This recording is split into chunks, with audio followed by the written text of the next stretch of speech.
Hello friends, this is Prasanna. Welcome to sharing thoughts. ఈ రోజు ఈ వీడియోలో నేను మీకు గార్లిక్ వైన్ గురించి చెప్పాలనుకుంటున్నానండి. అయితే చాలా రోజులు గ్యాప్ వచ్చేసింది కదా.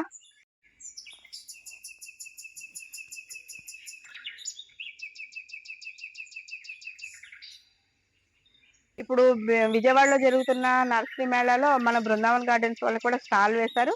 అక్కడికి వెళ్ళి తప్పకుండా మీరు పర్చేస్ చేసుకుని ఈ ప్లాంట్స్ అయితే పర్చేస్ చేసుకోవచ్చు. ఇంకా కదంబం ప్లాంట్స్, అలాగే ఇంకా రకరకాల గులాబీలు, ఆర్కిడ్ రోజెస్, మెక్సికన్ క్లిరోడాండ్రమ్, ఇవన్నీ కూడా ఇప్పుడు విజయవాడలో జరుగుతున్న నర్సరీ మేళాలో అయితే అవైలబుల్గా ఉన్నాయండి. విజయవాడలో జరుగుతున్న గ్రాండ్ నర్సరీ మేళాలో ఇప్పుడు మన బృందావన్ గార్డెన్స్ వాళ్ళు కూడా స్టాల్ వేశారండి. మనకి ఎంట్రన్స్ దగ్గర నుంచి మీకు రైట్ సైడ్ వైపు ఫస్ట్ స్టాల్లోనే మనకి బృందావన్ గార్డెన్స్ స్టాల్ అయితే వేశారనమాట. విజయవాడలో రోజ్ సొసైటీ ఆఫ్ ఆంధ్రప్రదేశ్ వాళ్ళు మనకి ఈ నర్సరీని అయితే అరేంజ్ చేశారనమాట. ఇది ఎక్కడుందంటే కరెక్ట్గా సిద్ధార్థ కాలేజ్లో హోటల్ మేనేజ్మెంట్ గ్రౌండ్లో ఈ ఎగ్జిబిషన్ అయితే జరుగుతుందండి. మనకి వెళ్ళగానే ఫస్ట్ రైట్ సైడ్ కనిపించే స్టాలే మన భీమవరం బృందావన్ గార్డెన్స్ వాళ్ళ స్టాల్ అనమాట. తప్పకుండా విజిట్ చేసి రకరకాల మొక్కలండి, మీకు కావాల్సిన వెరైటీస్ అన్నీ కూడా ఉంటాయి. ఇప్పుడు మన షేరింగ్ థాట్స్లో చూపించే వెరైటీస్, కొత్త వెరైటీస్ అన్నీ కూడా ఈ బృందావన్ గార్డెన్స్ వాళ్ళ దాంట్లోనే తీసుకుంటూ ఉంటానన్నమాట.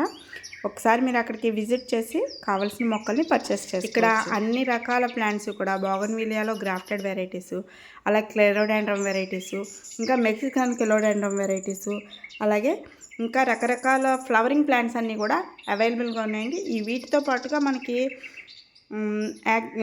ఎలోకేషియా వెరైటీస్, అలాగే చామంతుల్లో గ్రీన్ చామంతి, పింక్ చామంతి, ఇవన్నీ కూడా ఇప్పుడు మన బృందావన్ గార్డెన్స్లో అవైలబుల్గా ఉన్నాయన్నమాట. మనకి 21st నుంచి 25th వరకు కూడా ఈ నర్సరీ మేళా అయితే జరుగుతుందన్నమాట. మనకి ప్రతి ఒక్కళ్ళు కూడా వెళ్ళి మీకు కావాల్సిన ప్లాంట్స్ అన్నీ కూడా అక్కడ పర్చేస్ చేసుకోవచ్చు. ఈరోజు నేను చూపించబోయే గార్లిక్ వైన్ కూడా అక్కడ అవైలబుల్గా ఉందన్నమాట. తప్పకుండా వెళ్ళి మీరు ప్లాంట్స్ని పర్చేస్ చేసుకుని మీరు వెళ్ళారు లేదా అన్న విషయాన్ని నాకు కామెంట్ రూపంలో తెలియజేయండి. ఇంచుమించుగా మళ్ళీ ఒక నెల రోజులు గ్యాప్ అయితే వచ్చేసిందండి. కొంచెం పర్సనల్ వర్క్స్ ఉండడం వల్ల నేను ఈ వీడియోస్ అయితే చేయలేకపోతున్నాను. కానీ చాలామంది మనకి పర్సనల్గా కాంటాక్ట్ అయ్యి ఎలా ఉన్నారు ఏంటని అడుగుతున్నారు. ఏమైనా హెల్త్ ప్రాబ్లమ్స్ ఏమైనా ఉన్నాయా ఏంటని అడుగుతున్నారు. అటువంటివి ఏమీ లేవండి. కానీ ఏంటంటే ఇంట్లో కొంచెం వర్క్స్ జరగడం, అలాగే చిన్న చిన్న ఫంక్షన్స్ జరగడం, ఇటువంటి వాటి వల్ల నేను వీడియోస్కి అయితే గ్యాప్ అయితే ఇవ్వడం జరిగింది. ఇక్కడ నుంచి అయితే రెగ్యులర్గా నేను వీడియోస్ చేస్తూ ఉంటాను. మీకు కొత్త కొత్త ప్లాన్స్ అన్నీ కూడా మళ్ళీ పరిచయం చేయడానికి అయితే ట్రై చేస్తూ ఉంటానండి. ఈ రోజు అయితే మాత్రం నేను ఈ గార్లిక్ వైన్ గురించి చెప్పాలనుకుంటున్నానండి. చూస్తున్నారు కదా, గార్లిక్ వైన్ ఫ్లవర్స్ చూస్తారు కదా, ఇవన్నీ కూడా ఇప్పుడు నేను కొంచెం ఈ వర్క్స్ వల్ల ప్లాంట్స్ ని కొంచెం పట్టించుకోకుండా, కేర్ తీసుకోకుండా ఉన్నాను. సడన్ గా వచ్చి చూసేటప్పటికి ఇక్కడ ఫ్లవర్స్ అయితే వచ్చేసినాయి. మనం ఎంత వర్కర్స్ చేత నీళ్లు పోయించినా సరే మన గార్డెన్ మనం అనుకున్న విధంగా ఉండదండి. మనం స్వయంగా చేస్తున్నప్పుడు మాత్రమే మనం గార్డెన్ అంటే మనకి ఇంట్రెస్ట్ అయితే కలుగుతూ ఉంటుంది అనమాట. ఇక్కడ మీరు చూస్తున్నారు కదా, ఈ గార్లిక్ వైన్ ఇంచుమించుగా నేను 4 years నుంచి ఈ ఫ్లవర్స్ కోసం ట్రై చేస్తున్నాను. నేను మా రిలేటివ్స్ ఇంటికి వెళ్ళినప్పుడు అక్కడ ఈ ఫ్లవర్స్ అయితే చూడడం జరిగింది. చాలా ఎక్కువగా నిండుగా ఫ్లవర్స్ అయితే వచ్చినాయి. సరే మనం కూడా టెర్రస్ గార్డెన్ లో ట్రై చేయొచ్చు కదా అని చెప్పేసి ఈ గార్లిక్ వైన్ ప్లాంట్ అయితే తీసుకొచ్చి 4 years క్రితం అయితే నేను ప్లాంట్ అయితే వేశాను. అయితే దానికి నేను పూర్తిగా సపోర్ట్ ఇచ్చి కట్టడం అయితే కుదరలేదనమాట. ఇంకా నేను ఏమనుకున్నానంటే మనకి టెర్రస్ గార్డెన్ లో గార్లిక్ వైన్ రాదేమో అన్న ఐడియాకి అయితే వచ్చేసాను. ఎందుకంటే నేను 4 సార్లు వేశానండి. ఫస్ట్ టైం ఫ్లవరింగ్ రావట్లేదంటే అది మొక్క ఏమన్నా తేడాగా ఉందేమో, మొక్క ఫ్లవరింగ్ వచ్చే మొక్క కాదేమో అని అనుకున్నాను. మళ్ళీ రెండోసారి అయితే తీసుకొచ్చాను. రెండోసారి కూడా సేమ్ అలాగే అనుకున్నాను, ఫ్లవరింగ్ రావట్లేదంటే. మనం బృందావన్ గార్డెన్స్ నుంచి తీసుకొచ్చిన క్రేపర్ కూడా ఫ్లవరింగ్ రాకపోయేసరికి నాకు ఇంకా టెర్రస్ గార్డెన్ లో రాదేమో అని అనుకున్నాను. లక్కీగా మనకి మన గార్లిక్ వైన్ అయితే ఫ్లవరింగ్ వచ్చింది. అయితే దీని స్టోరీ ఏంటంటే, నేను ఎప్పుడు కంటైనర్ని 20 లీటర్స్ పెయింట్ బకెట్స్లోనే పెడతానని మీకు చెప్పాను కదండి. ఇప్పుడు దాకా పెట్టిన ప్లాంట్స్ అన్ని కూడా నేను 20 లీటర్స్ పెయింట్ బకెట్లోనే పెట్టాను. కాకపోతే దానికి ప్రాపర్గా సపోర్ట్ ఇవ్వడం అయితే మర్చిపోయాను అనమాట. అంటే పెరుగుద్ది కదా, అక్కడికి ప్రూనింగ్ చేసేసి మనం అక్కడ ఫ్లవరింగ్ వచ్చేలాగా చేయొచ్చు అన్న ఉద్దేశంతోనే ఉన్నాను. కానీ ఈసారి ఏం చేశానంటే కింద వంటగది దగ్గర నుంచి 20 లీటర్స్ పెయింట్ బకెట్ పెట్టుకుని అక్కడి నుంచి అయితే మనకి ఈ గార్లిక్ వైన్ అయితే వేయడం జరిగింది. పెయింట్ బకెట్ కాదు, పెయింట్ బకెట్ సైజులోనే ఉన్న ఒక కుండీని పెట్టాననమాట. అంతే సైజ్ అండి, అదే క్వాంటిటీ మట్టి అయితే దీంట్లో కూడా పట్టింది. కానీ మనకి ఇది గ్రో అవడానికి అయితే ఛాన్స్ అయితే ఎక్కువగా ఉంది. ఎందుకంటే డౌన్ ఫ్లోర్ నుంచి ఇక్కడికి వచ్చింది కదా, అంటే 2 ఫ్లోర్స్ వరకు పైకి పెరిగింది కదా, ఇక్కడ ఫ్లవరింగ్ వచ్చింది. ఎప్పుడైనా సరే గార్లిక్ వైన్ని మనం ఫ్లవరింగ్ ఎక్కువగా రావాలని అనుకుంటే మాత్రం ఎక్కువ దానికి కాదు పెరగడానికైతే మనం ఛాన్స్ ఇచ్చామనుకోండి, అది ఫ్లవరింగ్ అనేది బాగా వస్తుంది అనమాట. నేను ఈ 4 టైమ్స్ వేసినా సరే ఫ్లవరింగ్ రాలేదు.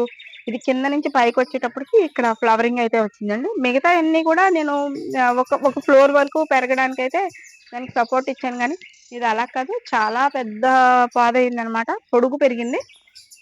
ఇక్కడ ఫ్లవరింగ్ వచ్చింది. ఇది ఈ ఇయరే వేసానండి. మళ్ళీ నెక్స్ట్ ఇయర్కి ఇది ఇంకా గ్రో అయ్యి ఇంకా పైకి వెళ్తుంది కదా, పైకి వెళ్ళిన తర్వాత ఇంకా మంచి ఫ్లవరింగ్ అయితే వస్తుంది.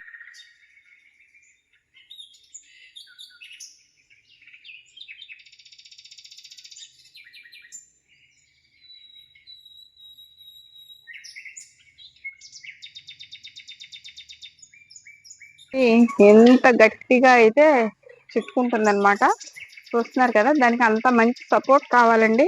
ఎక్కడికక్కడ అది పెరగడానికి దానికి అది సపోర్ట్ చూసుకున్న తర్వాత మాత్రమే ఇది మనకి ఈ విధంగా ఫ్లవర్స్ అయితే వచ్చినాయి అనమాట.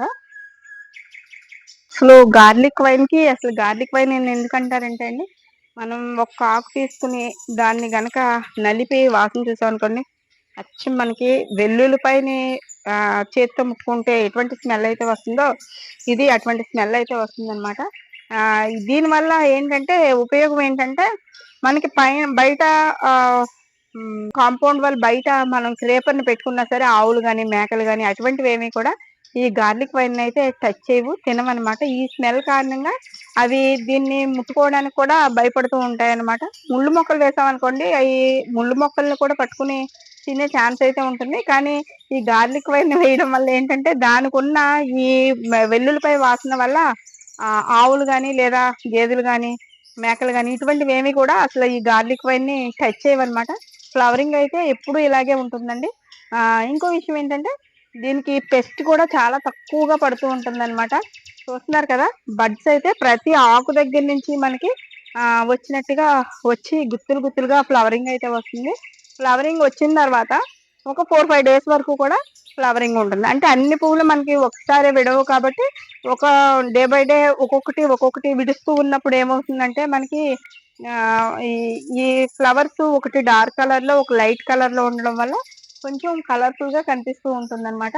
ఇక్కడ చూస్తున్నారు కదా, ఈ గుర్తుని చూడండి, ఒకటి డార్క్ కలర్ ఒకటి లైట్ కలర్ ఉన్నట్టుగా ఉంది కదా. ఇది డార్క్ కలర్ లో ఉన్నవి లేటెస్ట్ గా ఈ రోజు ఇడిచిన ఫ్లవర్స్ అనమాట. మనకి డేస్ పెరిగే కొద్దీ కూడా ఆ కలర్ అన్నది కొంచెం లైట్ కలర్ చేంజ్ అయిపోతూ ఉంటుంది. దీనికి పెస్ట్ అయితే పట్టదు, మనం ఎటువంటి పెస్టిసైడ్స్ వేయవలసిన అవసరం ఉండదు. నేల మీద వేసినప్పుడు అయితే దానికి అది బలాన్ని సప్లై చేసుకుంటుంది కాబట్టి మనం ఎటువంటి కేర్ తీసుకోక్కర్లేదండి. కానీ ఖచ్చితంగా మనం కుండీలో వేసినప్పుడు ఏంటంటే దానికి ఇంత ఫ్లవరింగ్ వస్తుంది కాబట్టి దానికి మనం కొంచెం కంపోస్ట్లు కానీ మెన్యూర్స్ కానీ 15 రోజులకు ఒకసారి వేస్తూ ఉండాలి.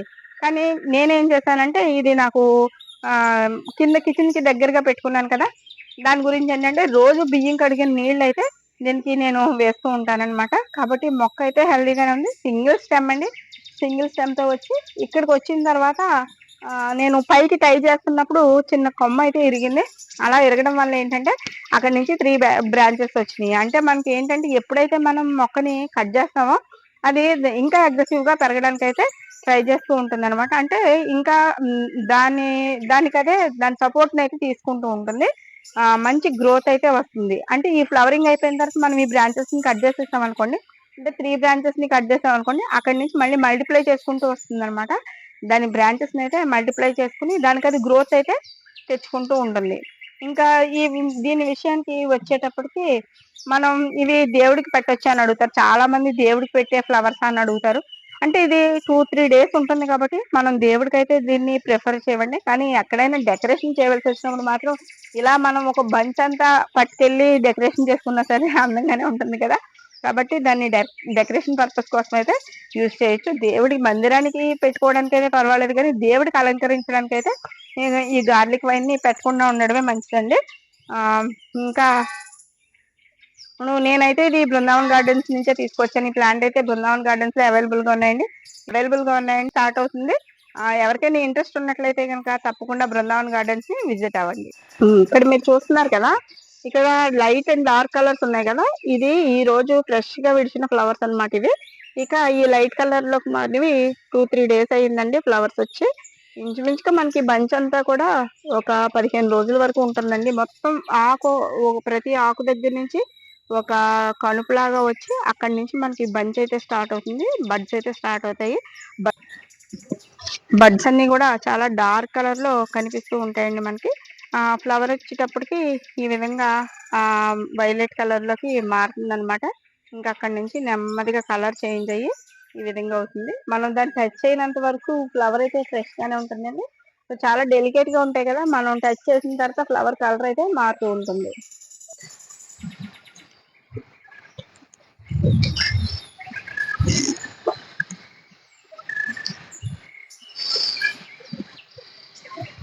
ఇంకా మనం ఈ గార్లిక్ వైన్ గురించి తెలుసుకోవాలని అంటే గనక, ఇది మనకి సీజనల్ అయితే కాదండి. ఇయర్ మొత్తం కూడా ఫ్లవరింగ్ ఉంటుందనే చెప్పాలి. ఎందుకంటే బడ్స్ స్టార్ట్ అయిన దగ్గర నుంచి ఇంచుమించుగా మనకి ఒక 15 డేస్ వరకు ఫ్లవరింగ్ అయితే ఉంటుంది. మళ్ళీ మనం ఎప్పుడైతే కట్ చేస్తామో అప్పటి నుంచి చిగురులు రావడం, మొగ్గలు రావడం మళ్ళీ స్టార్ట్ అవుతుంది. అది నాకు తెలిసి ఇయర్లీ 3 టైమ్స్ అయితే ఫ్లవరింగ్ వచ్చినట్టుగా నేను చూసానన్నమాట. కాబట్టి గార్లిక్ వైన్ ఎప్పుడు గార్డెన్ అందంగా కలర్ఫుల్ గా కనిపించాలని అనుకున్న వాళ్ళు రాధా మనోహరం గాని, లేదా ఈ విధంగా మనకి గార్లిక్ వైన్ గాని ఇటువంటివి పెట్టుకోవడం వల్ల ఏంటంటే మనకి ఎప్పుడు కూడా ఫ్లవరింగ్ అయితే ఉంటుంది. మనకి మధుమాలతి ఇటువంటి ప్లాంట్స్ ఏంటంటే స్మెల్ అయితే వస్తాయి, కానీ అవి మనకి సంవత్సరానికి ఒకసారి, అంటే ఇయర్ లో మొత్తం 3 మంత్స్ ఫ్లవరింగ్ ఉంటుందండి. కానీ ఏంటంటే ఇయర్ లో ఒకసారి మాత్రమే ఫ్లవరింగ్ వస్తుంది. మళ్ళీ మళ్ళీ ఫ్లవరింగ్ రావడం అన్నది జరగదు. కాబట్టి మనం జనరల్ గా ఎక్కువ ఫ్లవరింగ్ వచ్చే ప్లాంట్స్ మనం ప్రిఫర్ చేయాలని అనుకున్నప్పుడు మనం గార్లిక్ వైన్ అయితే తీసుకోవచ్చు.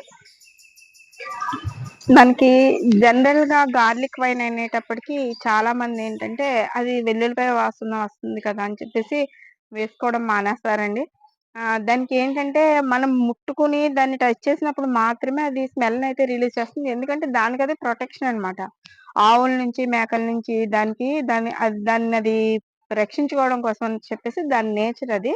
ఒక్కొక్క దానికి ఒక్కొక్క నేచర్ ఉంటుందండి. కొన్ని మొక్కలు మనం గిల్లగానే పాలొస్తాయి కదా, అది కూడా అంతే. హ్మ్. ఏంటంటే అది దానిలో ఉన్న టాక్సిక్ నేచర్ వల్ల ప్లాంట్స్ ఏమి దాని దగ్గరికి రాకుండా, మన యానిమల్స్ ఏమి దాని దగ్గరికి రాకుండా సెల్ఫ్ ప్రొటెక్షన్ కోసం వాటికవి క్రియేట్ చేసుకున్న స్మెల్ అన్నమాట అదంతా. ఇంకా గార్లిక్ వైన్ గురించి చెప్పాలంటే, మనకి గార్లిక్ వైన్‌ని చాలా ఈజీగా ప్రాపగేట్ చేసుకోవచ్చండి. మనం అంటు తొక్కడం ద్వారా దాన్ని ప్రాపగేట్ చేసుకోవచ్చు. అలాగే లేదంటే కొమ్మల నుంచి కూడా మనం దాన్ని ప్రాపగేట్ చేసుకోవచ్చు. ఎయిర్ లేయరింగ్ ద్వారా ప్రాపగేట్ చేసుకోవచ్చు. అలాగే దానికి కాయలు కూడా ఫార్మ్ అవుతాయండి. అది అస్తమాటు ఫార్మ్ అవ్వవు, కానీ ఒక్కొక్కసారి ఎప్పుడైనా కాయలు కూడా మనం చూడొచ్చనమాట. ఇప్పుడైతే ప్రస్తుతానికి ఇప్పుడే ఫస్ట్ టైమ్ కాబట్టి మనకి ఫ్లవరింగ్ రావడం చూసి, నెక్స్ట్ టైం ఒకవేళ వస్తే గనక నేను షార్ట్ రూపంలో అయినా సరే మీకు అప్లోడ్ చేస్తానండి. ఇంకో విషయం ఏంటంటే, గార్లిక్ వైన్ గురించి చాలా మంది ఒక డౌట్ అయితే రేజ్ చేశారండి. దానికి అంత టాక్సిక్ నేచర్ ఉంటుంది కదండీ! పెస్ట్ ఏమన్నా పట్టదని అంటున్నారు. కానీ నేను పురుగుల్ని చూసాను అని అన్నారు. కొన్ని కొన్ని పురుగులైతే, అంటే గొంగళి పురుగులు, మనకి బ్లాక్ క్యాట్ పిల్లర్స్ ఉంటాయి కదా, అవి పట్టే ఛాన్స్ అయితే ఉంది. ఇవన్నీ మీరు కుండీలో ఉన్నంత సేపు ప్రూనింగ్ అయితే చేయగలుగుతారు. మేము పైన గార్డెన్ లో వేసామండి, చాలా పెద్ద పొదైపోయింది. దాన్ని ఎలా మేము ప్రూనింగ్ చేయాలని చాలా మందికి డౌట్స్ అయితే ఉంటూ ఉంటాయి. దానికి ఒకే ఒక చిన్న టిప్ అన్నమాట. ఏంటంటే మనం కంటిన్యూగా ఒక 4-5 డేస్ కనుక వాటర్ వేయడం ఆపేసామనుకోండి, మొక్క అంతా ఎండిపోయి ఆకులన్నీ కూడా రాలిపోయినట్టుగా అయిపోతాయి. మనం మొక్క ఇంకా చచ్చిపోయిందేమో అని అనుకుంటామండి. అంతవరకు కూడా దానికి వాటర్ వేయడం ఆపేసినట్లయితే కనుక మళ్ళీ కొత్త చిగుర్లు వచ్చి అది మనకి అక్కడి నుంచి బడ్స్ అయితే వచ్చే అవకాశం అయితే ఉంటుందన్నమాట. మనం ప్రతిసారి కూడా ప్రూనింగ్ చేయలేమని అనుకున్నప్పుడు మొక్కని ఒక రకంగా షాక్‌కి గురి చేసినట్లయితే గనక అక్కడి నుంచి కొత్త చిగురులు రావడం, బడ్స్ రావడం, ఫ్లవర్స్ రావడం ఇవన్నీ కూడా కామన్‌గా జరిగే విషయాలే. అయితే ప్రతిసారి ఇది ఎందుకు చెప్పాల్సొస్తుందంటే చాలా మందికి ఒక్కొక్క ప్లాంట్‌కి ఒక్కొక్కలాగా చేయాలి. అది తెలియక చాలా మంది అన్నిటిని ఒకేలాగా ట్రీట్ చేశారనుకోండి, అది ఇబ్బంది పడతారండి మళ్ళీని. ఇది గార్లిక్ వైన్ అయితే కొంచెం రఫ్‌గానే పెరుగుతుంది. మనం చేత్తో విరగ్గొట్టాలంటే విరిగే రకం కాదనమాట. కొంచెం సాగే తత్వం ఉంటుంది కొమ్మ. కాబట్టి మనం కట్ చేసుకొని ప్రాపగేట్ చేసుకోవాలి. ఇలాంటి మొక్కలేంటంటే కొంచెం వాటర్ లేకపోతే ఆకులన్నీ కూడా డ్రై అయిపోతాయి గానీ, కొమ్మయితే బానే ఉంటుందండి. మనకి ఏ మొక్కయితే ఇలా విరగ్గొట్టగానే విరిగిపోతుందో, అటువంటి మొక్కలకి మనం వాటర్ వేయడం ఆపేసినప్పుడు మనకి కాండం కూడా డై అయిపోయే ఛాన్సెస్ అయితే ఉంటాయి. ఇలా కొంచెం సాగే నేచర్ ఉంటుంది కదండీ! మనం ఇలా విరపగానే విరవకుండా కొంచెం సాగే నేచర్ ఉంటుంది కదా! అటువంటి ప్లాంట్స్ ఏమైనా సరే మనం ఆకంతా రాలిపోయినా సరే, మొక్కయితే మాత్రం ఫ్రెష్‌గానే ఉంటుందండి. మనం 1 వీక్ వరకు వాటర్ వేయకపోయినా సరే, అది సర్వైవ్ అవుతుందనమాట. ప్లాంట్ సర్వైవ్ అవుతుంది. కానీ ఆకులన్నీ కూడా డెడ్ లీఫ్స్ కింద మారిపోతూ ఉంటాయి. అవి రాలిపోతాయి. అవి రాలిపోయిన తర్వాత మనకి కొత్త చిగురులు రావడం అయితే స్టార్ట్ అవుతుంది. చూసారు కదండీ! ఈ వీడియోలో నేను మీకు చాలా విషయాలు చెప్పాననే అనుకుంటున్నాను. గార్లిక్ వైన్ గురించి కొంచెం మందికి తెలియని కొన్ని చిన్న చిన్న డౌట్స్‌నైతే నేను క్లారిఫై చేశానని అనుకుంటున్నాను. ఈ వీడియో గనుక మీకు నచ్చినట్లయితే ప్లీజ్ లైక్ చేయండి, షేర్ చేయండి, సబ్స్క్రైబ్ చేయడం మాత్రం మర్చిపోకండి. అలాగే పక్కనే ఉన్న బెల్ ఐకాన్‌ని క్లిక్ చేయడం వల్ల నా నోటిఫికేషన్స్ అన్ని మీకు వెంటనే వస్తాయి.